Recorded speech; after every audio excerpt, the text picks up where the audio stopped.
করছে। এই আমার আপনার উপর যে যে প্রচন্ড রকম চাঁদাবাজি এই রাষ্ট্রীয়ভাবে সিটি কর্পোরেশন করছে, সেটাতে আমাদের ভবিষ্যৎ থেকে গেলেও আমরা একদিন পর্যন্ত চুপচাপ হয়ে নিয়েছি।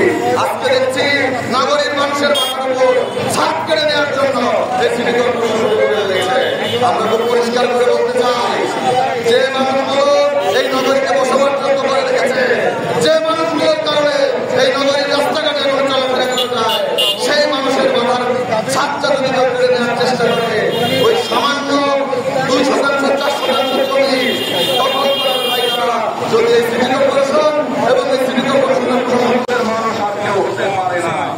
আমরা খুব পরিষ্কার করে বলতে চাই, এই রাষ্ট্র যারা চালায়, এই রাষ্ট্র যারা পরিচালনা করে, তার চেয়ে অনেক বেশি আরামের এবং পরিচ্ছন্ন হয়। তাই এদের জীবন এবং পরিবেশটা পরিষ্কার। সংগ্রামের সাথে একের